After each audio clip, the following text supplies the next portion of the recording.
बिस्मिल्लाहिर्रहमानिर्रहीम। अस्सलाम वालेकुम स्टूडेंट्स। उम्मीद करते हैं कि आप खैरियत से होंगे। Physics 10th class third chapter हम पढ़ रहे हैं। थर्ड चैप्टर में हमारे पास जो है वो 12.2 दूसरा टॉपिक है स्फेरिकल मिरर्स। स्फेरिकल मिरर्स क्या होते हैं? एक तो हमने देखे हैं बच्चे मिरर आम तौर पे जो हम घरों के अंदर यूज़ करते हैं, प्लेन मिरर होते हैं ये। इनकी क्या होता है कि एक साइड जो है वो रिफ्लेक्टिंग होती है, जिधर से हम अपना फेस वगैरह देखते हैं, जबकि दूसरी अगर इनकी बैक साइड को देखा जाए तो उधर जो है वो कलर्ड होती है, वो सिल्वर डाइऑक्साइड से जो है वो उसको कलर्ड किया होता है। तो स्फेरिकल मिरर हमारे पास एक जो ये मिरर स्फेरिकल मिरर जो हैं ये स्फेरिकली मिरर हैं हमारे पास। मतलब कि हमारे पास जो है ये प्लेन मिरर की तरह नहीं होते, स्फेरिकली होते हैं, जैसा कि ये फिगर में आपको नज़र आ रहा है। स्फीयर लाइक अ स्फीयर होते हैं। तो मतलब ये कर्व्ड जो है हमारे पास समझ लें जो सतह अपनी रखते हैं। सो इसकी डेफिनेशन देखें, mirror whose polished reflecting surface is a part of hollow sphere.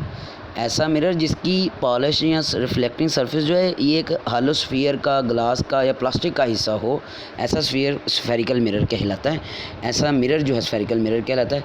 In spherical mirror क्या होता है, एक साइड जो होती है बच्चे, one of two curved surface is coated with a thin layer of silver followed by a coating of red lead oxide paint. एक तरफ जो है वो इसको पेंट किया होता है, यानी इसकी जो सरफेस है समझ लें वो पेंट बनाई जाती है, पेंट कर दी जाती है। जबकि दूसरी जो one side of spherical mirror is opaque and other is highly polish reflecting surface. एक जो है ओपेक होती है, जबकि दूसरी हाईली रिफ्लेक्टिंग सरफेस होती है, यानी जो रिफ्लेक्ट करती है। मतलब जिधर से हम फेस देखते हैं वो रिफ्लेक्टिंग सरफेस है, और पॉलिश जो होती है, यानी पीछे जिसके कलर किया होता है, वो दूसरी साइड होती है, इसके बैक वाली। नेक्स्ट इसमें depending upon the nature of reflecting surface there are two types of spherical mirrors. ये दो तरह के होते हैं बच्चे स्फेरिकल मिरर। इनकी नेचर पे डिपेंड करता है कि किधर से ये रिफ्लेक्ट कर रहे हैं। आया कि ये अंदर वाली साइड से रिफ्लेक्ट कर रहे हैं या बाहर वाली साइड से। आया कि ये अंदरूनी जो समझ लें, फॉर एग्जांपल इसकी मैं फिगर आपको बना के दिखा देता हूँ। जैसा कि ये आपको नज़र आ रहा है, ये दो फिगर्स नज़र आ रही हैं। इनमें जो है क्या है बच्चे, एक जो वो हमारे पास बी फिगर है और एक जो है ए, कनकेव मिरर और कन्वेक्स मिरर शो किए हुए हैं। इधर देखें तो इधर हमारे पास जो है ये वाली पॉलिश्ड सरफेस जो है ये समझ लें, इस तरह से अंदर वाली जो है वो पॉलिश सरफेस की हुई है, ऐसे समझ लें। तो ये बाहर से रिफ्लेक्ट होगी। लेट्स सपोज इधर से एक रे आती है तो इधर रिफ्लेक्ट हो जाएगी ऐसे। तो ये हमारे पास जो रिफ्लेक्टिंग सरफेस होगी इस तरह से, इसको हम बोलेंगे ये हमारे पास कन्वेक्स मिरर है। जबकि ऐसा मिरर जिसकी अंदरूनी सतह रिफ्लेक्टिव हो, यानी जिस तरह से ये वाला जो है ये कनकेव मिरर कहलाता है। ये इस तरह से ये सरफेस है, पीछे पॉलिश हुई है ये वाली, अंदर से लाइट इस तरह से आएगी और ऐसे टकरा के इस तरह वापस हो जाएगी, या इधर को टकरा के चली जाएगी। सो ऑन, ये हमारे पास जो है इसकी मुख्तलिफ जो हैं डायरेक्शंस हो जाएंगी। इस सेंस में लाइट रेज आ रही होंगी, रिफ्लेक्ट होके जा रही होंगी। तो अंदरूनी सतह एक की रिफ्लेक्टिंग होती है और एक की बैरूनी सतह। आप ऐसे भी याद रख सकते हैं, एक चम्मच ले लें, इधर फिगर उसने बनाई होगी बच्चे चम्मच वाली, तो चम्मच से जो है हम इसका अंदाज़ा कर सकते हैं कि हमारे पास एक सरफेस जो है वो ये देखें, ये चम्मच है। Well polish spoon act as a convex right and concave mirror. ये हमारे पास जो है वो इसकी अंदरूनी सतह जो है वो स्पून एज अ मिरर, ये वेल पॉलिश होना चाहिए, चमकदार, जिसमें नज़र आए, समझ लो तस्वीर अपनी चेहरा नज़र आए। एक सतह इसकी जो है वो हमारे पास अंदरूनी सतह है, एक बैरूनी उभरी हुई सतह जो है। सो ऐसे ही इधर आपने याद रखना है, एक जो हमारे पास कनकेव मिरर अंदरूनी सतह जिसकी रिफ्लेक्टिव हो, और कन्वेक्स जो है हमारे पास जिसकी बैरूनी सतह, ये बैरूनी सतह जिसकी रिफ्लेक्टिव और जिसकी अंदरूनी सतह रिफ्लेक्टिव होगी वो कनकेव मिरर होगा। याद रखना है ये हल्का ब्लू कलर जिधर लगा हुआ है ये हमारे पास रिफ्लेक्टिंग सरफेस नहीं है, अंदर वाली रिफ्लेक्टिंग होगी। अच्छा जी, इनकी डेफिनेशन दी हुई है, डेफिनेशन से और इसको क्लियर करते हैं हम। क्या लिखा है जी, कनकेव मिरर में spherical mirror whose inner curved surface is reflecting. Concave जो है हमारे पास जिसकी अंदरूनी सतह रिफ्लेक्टिव हो, यानी ये वाला, ये अंदर वाली सतह जो है रिफ्लेक्टिव है, तो ये कनकेव मिरर कहलाएगा। In concave mirror the size of the image depends upon the position of the object. ये डिपेंड करेगा जो है वो हमारे पास उसकी पोजीशन पे। Both virtual and real image can be found by concave mirror.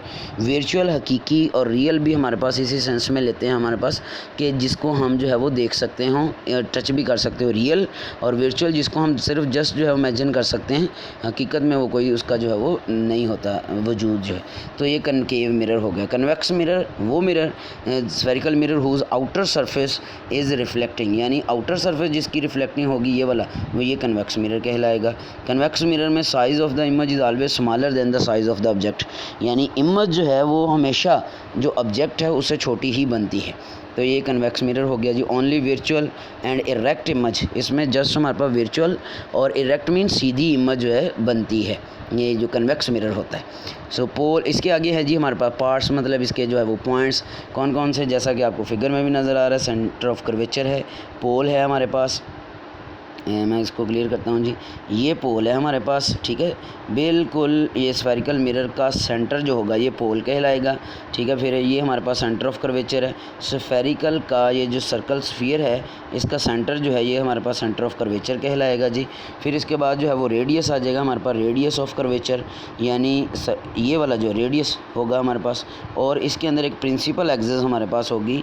ये हमारे पास जो है वो प्रिंसिपल एक्सिस है, वो लाइन, प्रिंसिपल एक्सिस वो लाइन होती है जो सेंटर ऑफ कर्वेचर और पोल को मिला रही हो। तो देखें जी इसकी डेफिनेशन, पोल क्या है, it is the mid point of curve surface of spherical mirror.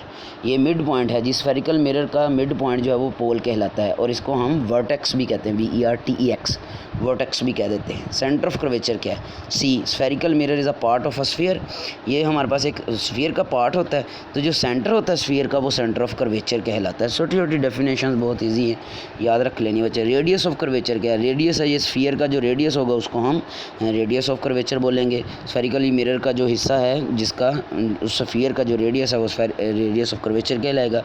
Principal axis वो लाइन जो C और P पोल को और सेंटर ऑफ कर्वेचर को, it is a line joining centre of curvature and pole of spherical mirror, ये दोनों को मिला रही हो वो प्रिंसिपल एक्सिस कहलाती है। प्रिंसिपल फोकस क्या है, प्रिंसिपल फोकस को पढ़ने से जो है हम नेक्स्ट अगले जो है वो लेक्चर में कर लें। आज तक इधर तक ही रखें, एक तो ये कर लें जी। हमारे पास ये देखें इंफॉर्मेशन है हमारे पास, ये डेफिनेशन इधर तक ही रखनी है जी आपने। सेंटर जो रेडियस प्रिंसिपल एक्सिस तक, प्रिंसिपल एक्सिस से कल हम आगे पढ़ेंगे। ये देखें जी हमारे पास फॉर यू इन्फॉर्मेशन में, light rays are reflected in a plane mirror causing us to see an inverted image. Light rays जो रिफ्लेक्ट होती है किसी मिरर से, वो हमारे पास जो है वो उल्टी इमेज जो है, इन्वर्टेड मीन उल्टी, अपोजिट जो शो होती है उस वो इमेज देखने में वजह बनती है जी। फिर इसके बाद जो है वो डू यू नो में देखें, उसने बताया image you see in a flat mirror is at the same distance behind the mirror as you are in a front of it. जो मिरर में हमें जो नज़र आती है इमेज, जैसा कि हम मिरर के सामने खड़े हैं तो मिरर में जो इमेज नज़र आ रही है वो मिरर के जितनी सामने दूर है मिरर के उतनी ही दूर पीछे होगी, यानी मिरर में दूर हमें दिखाई देगा। लेकिन जैसे जैसे हम मिरर के करीब आते जाएंगे, जैसे जैसे मिरर के करीब आते जाएंगे वैसे वैसे इमेज जो है जो मिरर के अंदर हमें नज़र आ रही है वो भी करीब आती जाएगी। ये इसमें जो है वो बता रहा है जी। ये हमारे पास इन्फॉर्मेशन थी। फिर इसके बाद ये इन्फॉर्मेशन देख लें, कैन यू टेल वाली कि in this picture you can see clearly image of an line formed inside the pond water. पानी का जो तालाब है उसमें आपको एक लाइन जो है उसकी तस्वीर नज़र आ रही है। Can you tell which phenomena of physics involve है, क्या आप बता सकते हैं इसमें फ़िज़िक्स का कौन सा फिनोमिना जो है वो इन्वॉल्व है। तो रिफ्लेक्टिंग है हमारे पास, लाइट जो है रिफ्लेक्ट कर रही है, तो वो हमारे पास लाइट रिफ्लेक्ट होकर उसका जो है वो इमेज पानी के अंदर बना रही है, पानी के अंदर जो है वो लाइट का रिफ्लेक्शन होना। तो ये बच्चे स्फेरिकल मिरर सब इमेजिनेशन जो करनी है आपने, एक तो फिगर्स ये लाजमी अच्छी तरह से क्लियर कर लेनी है, फिगर आपको बनानी आनी चाहिए। फिर कन्वेक्स मिरर की अलहदा से, कनकेव मिरर की अलहदा से, पोल जो है वो उसका पॉइंट का पता होना चाहिए, सी क्या है सेंटर ऑफ कर्वेचर है, आर क्या है सेंटर रेडियस है, और प्रिंसिपल एक्सिस वो लाइन जो ज्वाइन करी है सी और पी को। तो ये बच्चे अच्छी तरह से तैयार कर लें, इसको क्लियर कर लें। बाकी नेक्स्ट जो है हम कल अगले लेक्चर में पढ़ेंगे इंशाल्लाह ताला। कल तक के लिए बच्चे अपना ख्याल रखिएगा। खुदा हाफिज़।